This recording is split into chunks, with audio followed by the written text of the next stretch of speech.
Wes, Nanti kalau tulisannya, oh wis.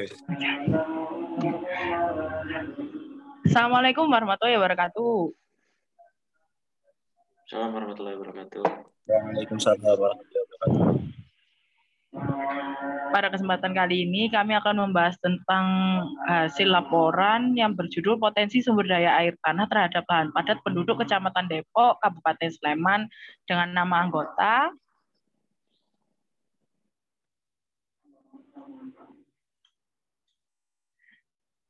Jar ngomong jar anjir. Oh, ada. Ulang anjir. Ya, Kan aku ulang. ngomong nama anggota anjir.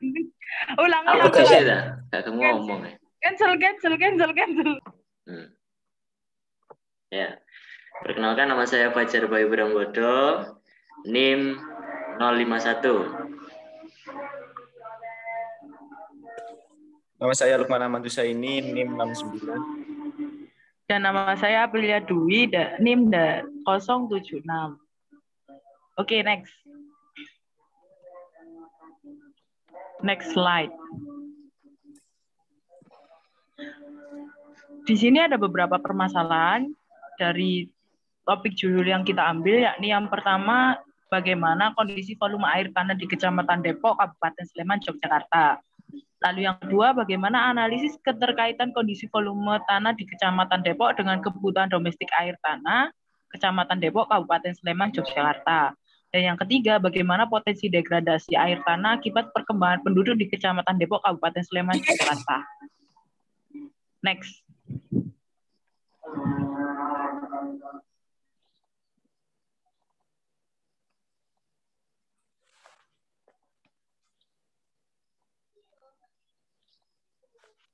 Mikmu dok. Jarit tujuan iki Lukmin taku. Jangkrik iki kleru banget. Wes ngene. Wes ngene. Wes beleni kabeh. Tak aku wis dadi moderator ya. Aku tak wacane sampe tujuan kok pembahasannya enggak kok. Ya wis wacan. Pokoknya kok perkenalan dhewe. Nemen bos. Wes ya. Wes.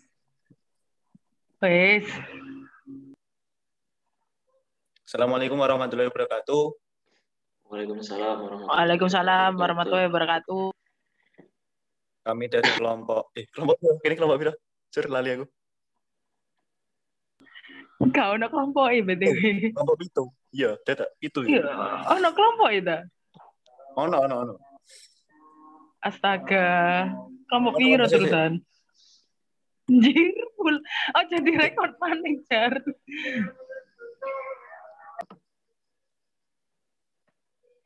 Yuk. Bismillahirrahmanirrahim. Assalamualaikum warahmatullahi wabarakatuh. Waalaikumsalam warahmatullahi wabarakatuh. Kami dari kelompok 3 yang ditugaskan untuk membahas apa yang terjadi, topik apa yang ada di Kecamatan Depok, Kabupaten Sleman. Kecamatan Depok, Kabupaten Sleman. Untuk pembahasan yang nanti kita bahas yaitu mengenai potensi sumber daya air tanah terhadap lahan padat penduduk Kecamatan Depok, Kabupaten Sleman. Untuk anggotanya sendiri ada saya Lukman Ahmad Husaini, NIM 069. Saya Fajar Bayu Branggodo, NIM 051. Dan saya Aprilia Dwi, NIM 076. Dan untuk permasalahan, kita memiliki 3 fokus permasalahan. Yang pertama yaitu kondisi volume air tanah di Kecamatan Depok, Kabupaten Sleman, Jakarta. Dan yang kedua, bagaimana analisis kondisi volume tanah dengan kebutuhan domestik air tanah di Kecamatan Depok, Kabupaten Sleman. Terus yang ketiga, potensi degradasi air tanah. Untuk 3 tujuan penelitian yaitu 1. Mengetahui kondisi volume air tanah di Kecamatan Depok, Kabupaten Sleman, Jakarta. Dan yang kedua ya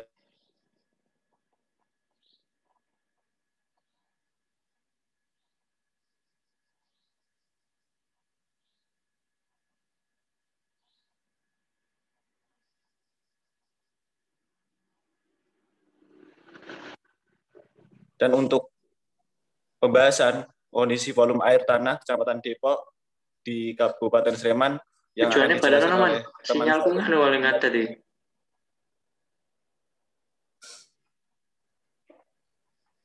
Tujuan.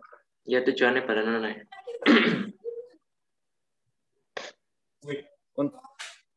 Langsung aja tujuannya. Ya, jadi edit April. Untuk tujuan kita memiliki 3 tujuan penelitian, yaitu yang pertama mengetahui kondisi volume air tanah di Kecamatan Depok, Kabupaten Sleman, Yogyakarta. Dan yang kedua yaitu melihat kondisi volume tanah di Kecamatan Depok dengan melihat kebutuhan domestik air di Kecamatan Depok itu sendiri. Dan yang ketiga yaitu mengetahui potensi degradasi air tanah akibat perkembangan penduduk di Kecamatan Depok, Kabupaten Sleman, Yogyakarta. Kemudian untuk pembahasan yang pertama akan disampaikan oleh teman saya, Aprilia Dwi. Monggo dipersilakan. Oke, untuk pembahasan yang pertama yakni kondisi volume air tanah Kecamatan Depok Sleman. Kecamatan Depok, Kabupaten Sleman memiliki karakteristik air tanah bebas yang meliputi kedalaman muka air tanah, fluktuasi muka air tanah, daya hantar listrik air tanah, dan konduktivitas hidrolik akuifer. Kecamatan Depok memiliki debit sekitar 12,20, 260,7, 168,97 liter per tahun.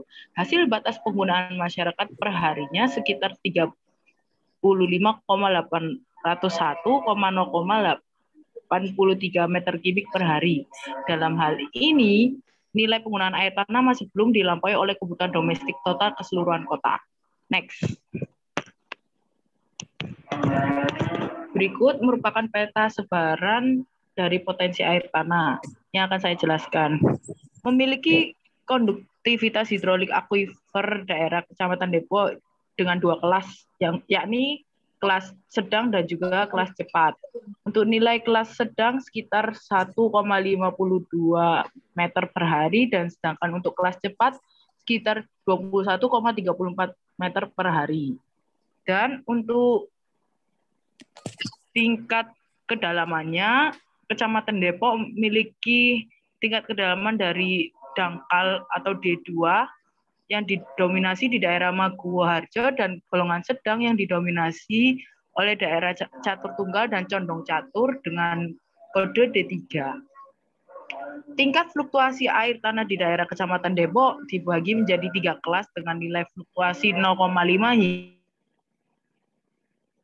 hingga 6 meter atau disebut F1 yang tersebar di seluruh wilayah Kecamatan Depok. Sedangkan kelas sedang F2 mendominasi wilayah timur, barat, dan bagian tengah.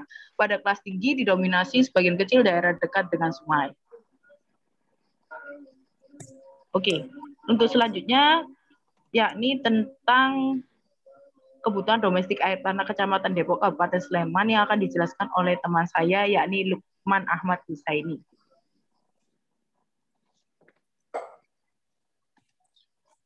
Baik, terima kasih kepada Aprilia telah mempersiapkan saya untuk kebutuhan domestik air di Kecamatan Depok, Kabupaten Sleman, Yogyakarta. Ini memiliki rumus yaitu Q domestik atau penggunaan air domestik, yaitu PT dikali UN. PT itu merupakan jumlah penduduk pada tahun yang bersangkutan, tahun untuk jangka waktu yang diteliti, dan kemudian UN itu standar kebutuhan air per liter per hari. Nah, menurut sensus penduduk tahun 2020, sensus terakhir, di Kecamatan Depok sendiri itu memiliki penduduk sebanyak 100.082.705 jiwa. Lalu untuk kebutuhan air per hari itu rata-rata menurut sumber referensi yang telah kami baca yaitu memiliki 114 liter per hari. Itu merupakan jumlah rata-rata penggunaan air untuk satu orang dalam masyarakat untuk kebutuhan minum, kebutuhan mandi, dan lain-lainnya. Jadi untuk penghitungannya itu 100.082.705 jiwa dikali 114 liter per hari. Jadi untuk penggunaan air setiap harinya yaitu, maaf, bentar.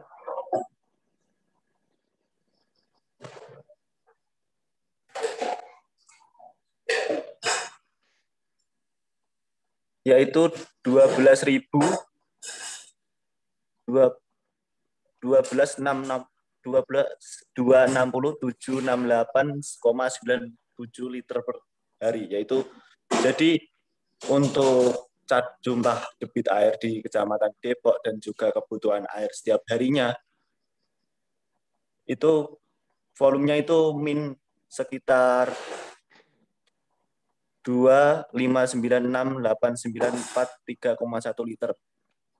Nah, jadi tidak seimbang antara penggunaan air dan juga jumlah debit air tiap harinya di Kecamatan Depok itu sendiri.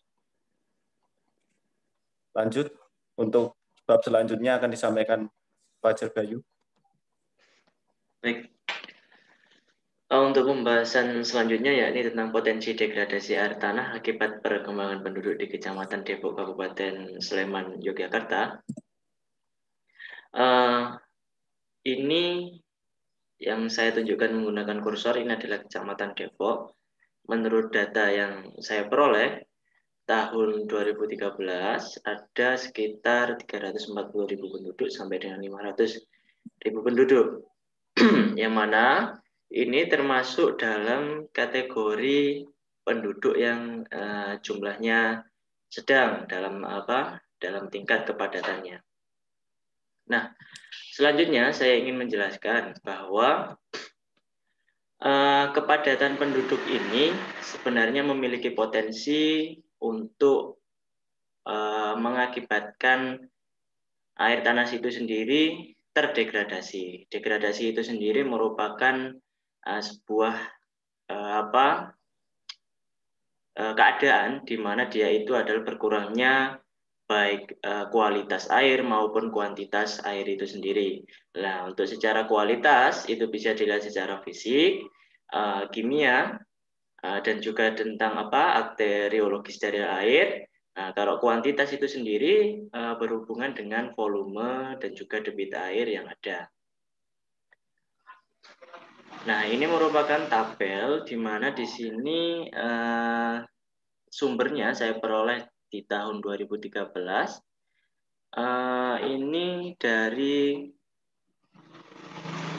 perhitungan cadangan air tanah, tingkat pemanfaatan dan derajat pemanfaatan air tanah, sistem aquifer di JAT Yogyakarta Sleman.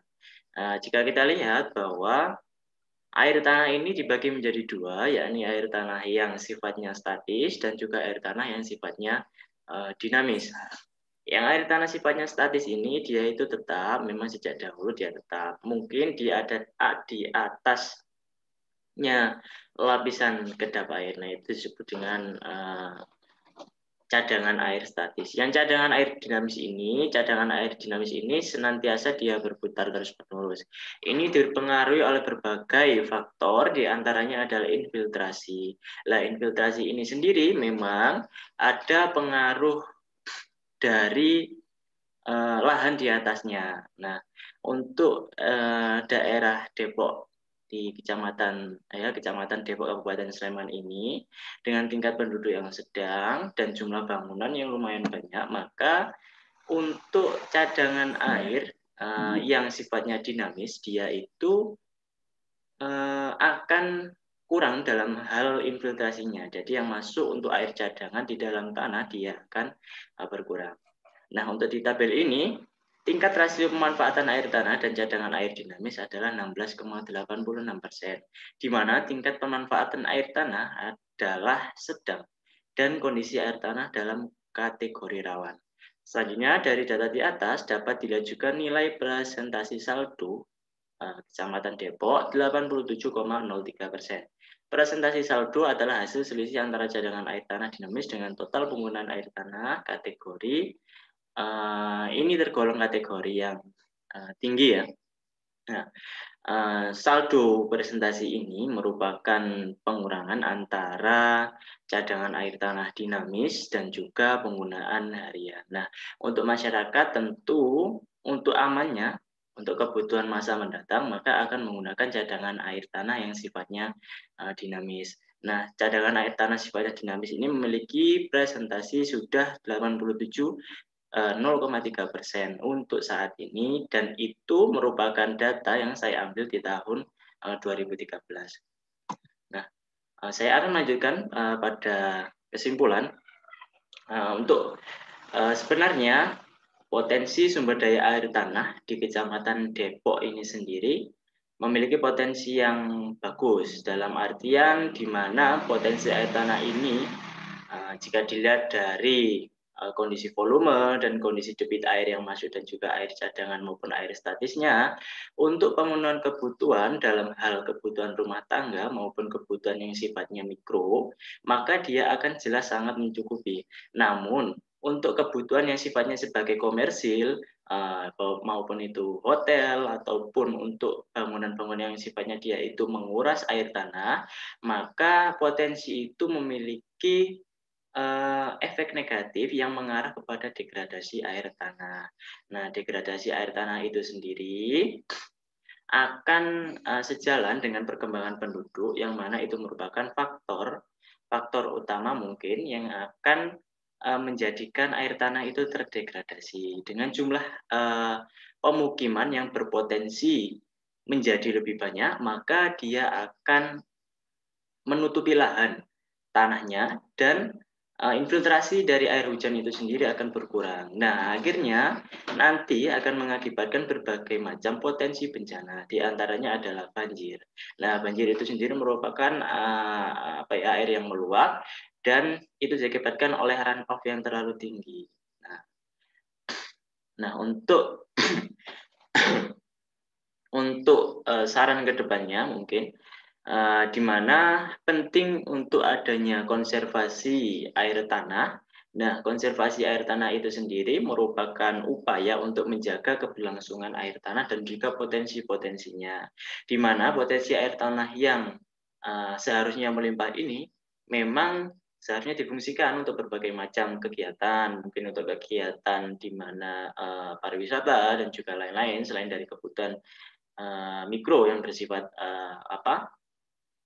rumah tangga. Nah, kedepannya mungkin butuh konservasi dan juga adanya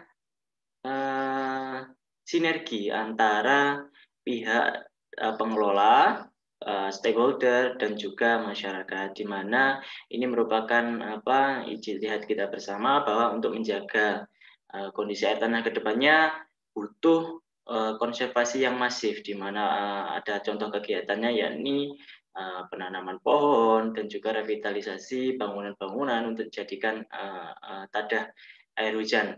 Mungkin kegiatan lain yang bisa digunakan adalah gerakan biopori, di mana nanti akan membuat biopori di depan rumah masing-masing, dan juga nantinya adalah merupakan solusi yang sifatnya jangka panjang untuk ke depan, di mana air tanah yang ada di lahan penduduk atau lahan padat penduduk ini bisa tetap masuk ke dalam tanah dan mempunyai cadangan air tanah yang mencukupi untuk kehidupan di masa mendatang. Nah, cukup sekian. Terima kasih untuk presentasi pada malam hari ini. Saya, Fajar Bayu Priambodo, mengucapkan banyak terima kasih, dan beserta tim, Lukman Ahmad dan juga Aprilia, terima kasih. Assalamualaikum warahmatullahi wabarakatuh. Waalaikumsalam warahmatullahi wabarakatuh.